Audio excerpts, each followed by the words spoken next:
des difficultés en tant que telles, je pense qu'il n'y en a pas tellement. Après, c'est vrai que le fait qu'on ne soit pas beaucoup de filles, par exemple, le fait de passer à l'oral, des fois, ça peut être un peu stressant. Il y a peut-être un peu plus d'appréhension, le fait de s'exprimer devant un auditoire masculin. Après,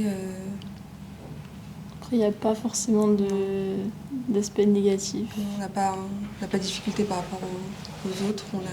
En fait, on reprend tout du début quand on commence la formation, donc on prend tout du début, donc on n'a pas besoin de... Enfin, il n'y a pas de différence entre nous et les autres. Et on est plutôt bien accueillis par la gente masculine. Oui. Il n'y a pas particulièrement effectivement de difficultés pour les étudiantes dans la réussite de leur formation. On constate néanmoins que les étudiantes ont parfois moins confiance en elles, mais elles n'ont absolument aucune difficulté à suivre la formation.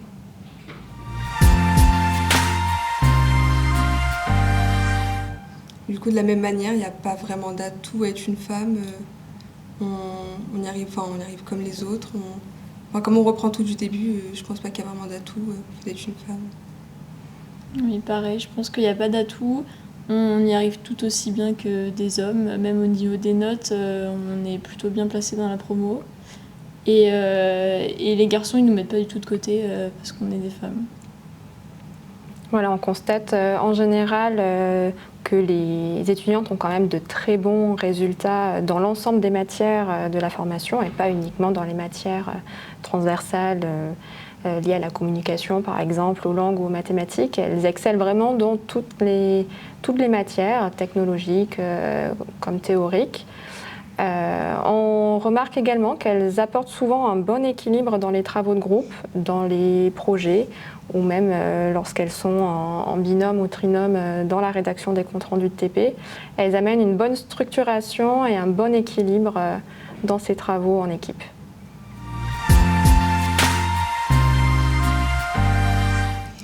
Alors oui, moi j'ai trouvé plutôt facilement mon entreprise. Et c'est vrai que maintenant les entreprises elles recherchent beaucoup de femmes pour augmenter leur quota féminin et pour avoir une entreprise plus mixte. Donc par rapport à l'alternance, vraiment j'ai pas trouvé de difficulté. Après c'est vrai que moi je voulais travailler en bureau d'études, donc je pense que le bureau d'études est plus ouvert à la gente féminine que masculine. Et c'est vrai que si on veut travailler en maintenance ou en travaux, ça peut peut-être être plus compliqué, mais en tout cas en bureau d'études, personnellement j'ai pas eu de difficulté. Alors, du coup, pareil, j'ai pas du tout eu de difficulté à trouver mon alternance. Au contraire, comme l'a dit Stella, il y a beaucoup d'entreprises qui recherchent de la mixité. Donc, le fait de recevoir des candidatures féminines, je pense que ça attire l'attention.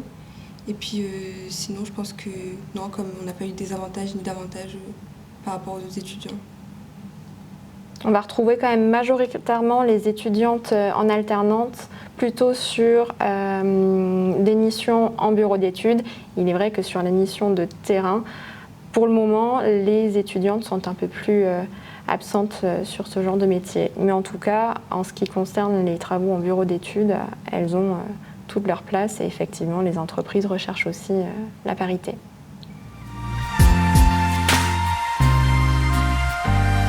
Du coup, il ne faut pas hésiter. Enfin, si les énergies, ça les intéresse, il faut venir direct. Et puis, il ne faut pas avoir peur des stéréotypes qu'il peut y avoir parce que nous, avec Stella, on a été super bien intégrés dans le groupe. Il n'y a pas du tout eu de problème par rapport à ça. Et puis, de toute façon, comme l'a dit Madame de Visper tout à l'heure, on reprend tout du début. Donc, il n'y a pas à avoir peur d'être en retard ou de ne pas y arriver par rapport aux autres parce qu'on reprend les bases. Et il n'y a vraiment aucune peur à avoir intégré cette formation. Si vous êtes déjà en STI 2D, du coup, ça ne vous changera pas beaucoup. Parce que déjà en STI, il y a beaucoup moins de filles que d'hommes. Et du coup, franchement, c'est vraiment plus ou moins la même chose. Pour les lycéennes donc, qui hésiteraient à candidater au département MT2E, le message que nous pourrions faire passer, c'est d'oser, dépasser son manque de confiance. La formation est ouverte à tout le monde, hommes comme femmes. Que vous ayez ou non une expérience ou des connaissances dans le domaine technologique, nous repartons de zéro. Donc la formation est vraiment accessible à tout le monde du moment que vous ayez un intérêt pour le domaine de l'énergie, que ce soit dans le bâtiment ou dans l'industrie.